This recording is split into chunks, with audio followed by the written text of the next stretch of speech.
Hai pendengar podcast Kata Revi. Di episode kali ini, untuk tantangan 30 hari bikin podcast selama Ramadan, saya ingin bercerita bukan tentang hal teknis atau wawasan terkait menulis. Karena minggu ini tema yang saya bahas terkait dengan pengalaman saya sebagai penulis fiksi, maka saya ingin menceritakan apa saja yang bisa kamu raih atau bisa kamu tambahkan skillnya setelah menekuni dunia kepenulisan fiksi. Dan ini berdasarkan pengalaman saya sendiri. Jadi kalau misalnya kamu punya pengalaman yang berbeda, it's okay, nggak masalah ya kan? Semenjak saya menulis fiksi, ternyata yang saya pikir cuma berfokus pada novel saja, saya mengalami banyak sekali pengalaman-pengalaman menarik. Yang pertama, saya semakin tertarik untuk belajar psikologi behaviorisme.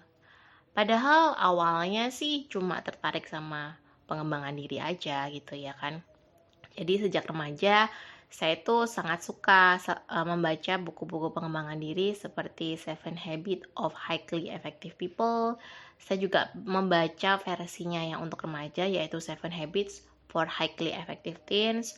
Kemudian buku non-fiksi Indonesia yang berjudul Jangan Jadi Bebek. Pokoknya yang terkait sama pengembangan diri lah. Selain itu, saya juga tetap suka baca komik dan pastinya novel. Ternyata, selama perjalanan saya menulis fiksi, saya akhirnya menemukan hal-hal yang terkait dengan passion saya yang lain, terutama mempelajari bidang psikologi behaviorisme atau psikologi perilaku.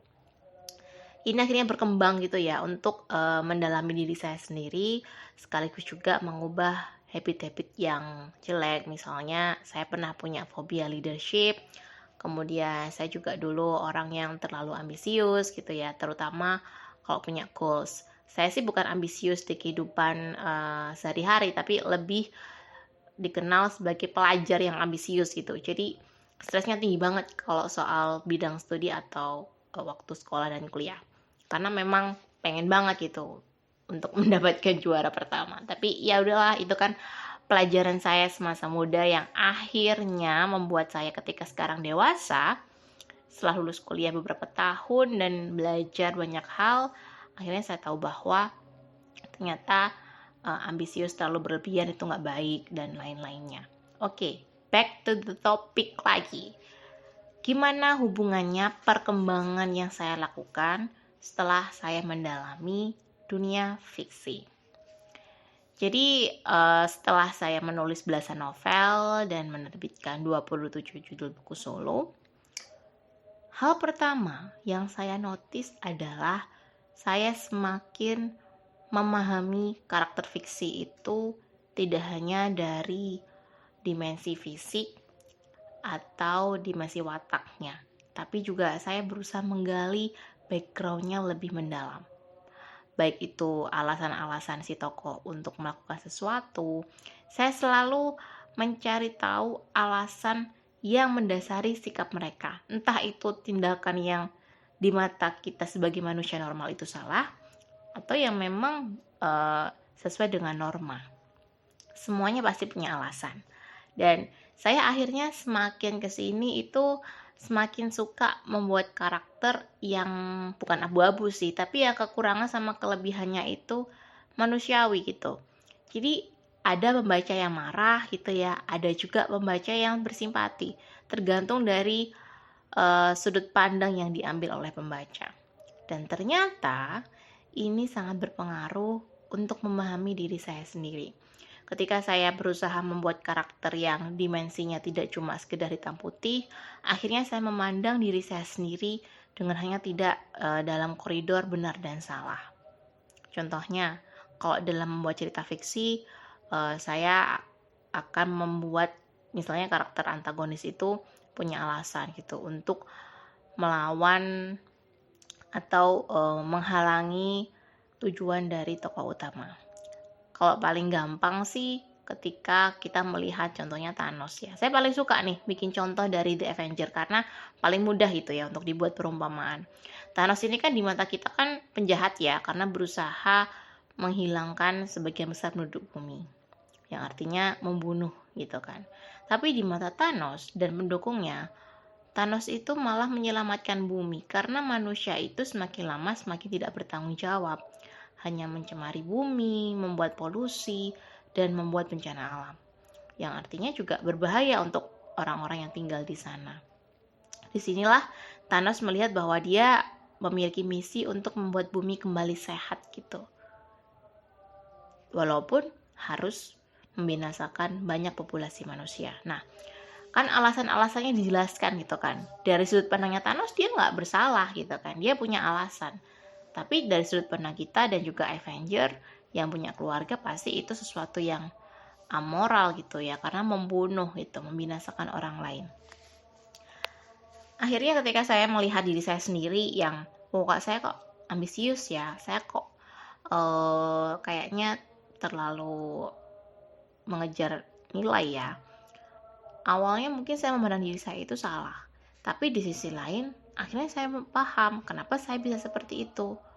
Oh ternyata memang karena memang waktu kuliah nih contohnya, kondisi ekonominya ya setengah-setengah gitu, karena adik juga sekolah di pendidikan yang lumayan mahal juga, dan saya sadar bahwa kalau misalnya saya ingin meringankan beban orang tua, maka saya harus dapat beasiswa. Nah, untuk dapat beasiswa secara rutin inilah saya harus punya nilai tinggi. Nah, inilah yang mendorong saya untuk ambisius belajar, untuk serius banget menekuni bidang studi saya. Ditambah lagi saya punya cita-cita untuk bekerja sebagai seorang penerjemah bahasa Jepang.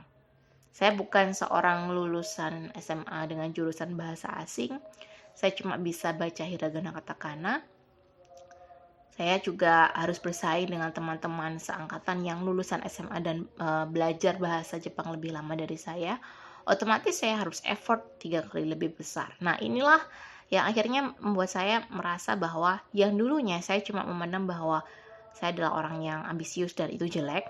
Tapi di sisi lain saya juga memaafkan diri saya gitu. Oh ternyata memang saya punya keputusan seperti ini karena ada triggernya, ada penyebabnya. Karena memahami diri saya secara lebih komplit dan lebih mendalam seperti halnya saya memahami cerita fiksi, akhirnya saya mendalami neuroscience.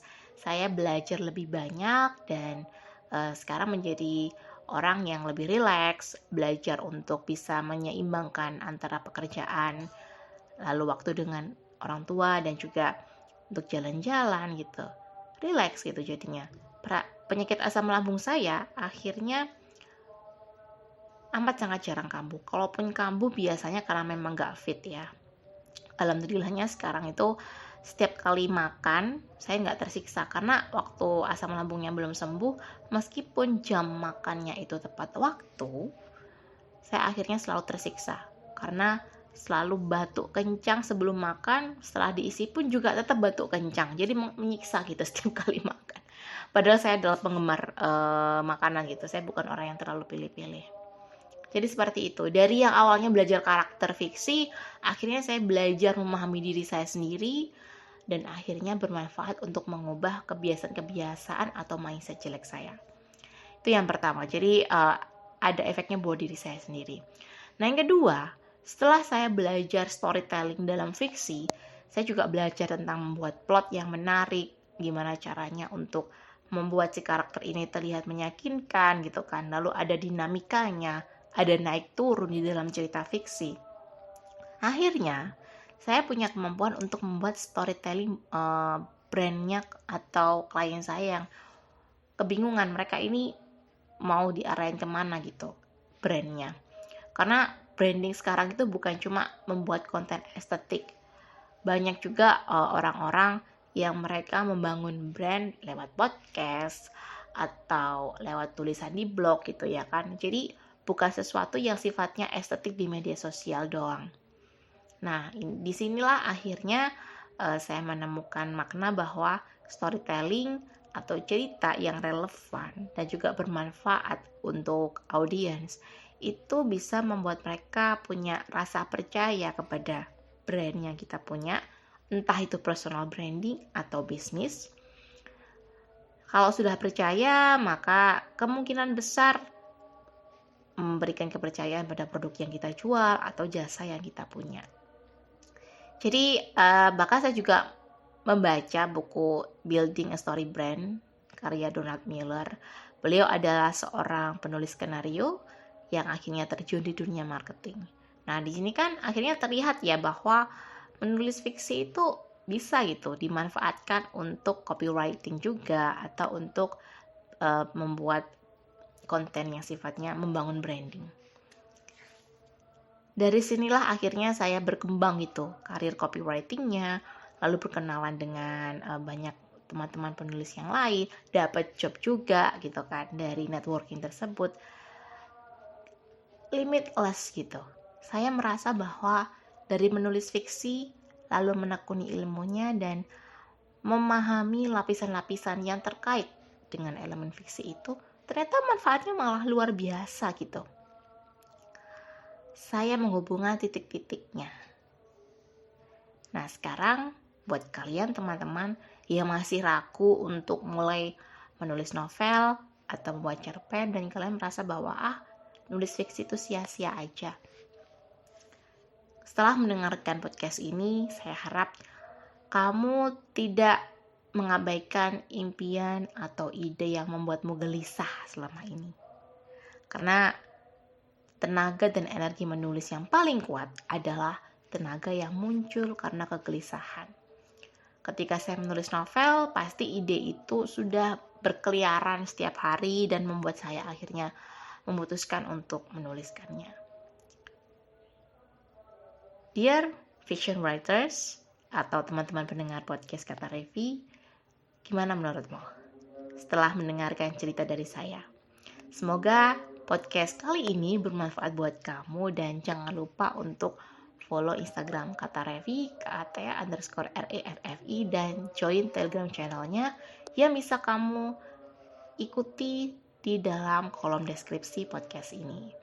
Kita akan bertemu lagi di episode berikutnya dan sampai jumpa di podcast Kata Revi selanjutnya.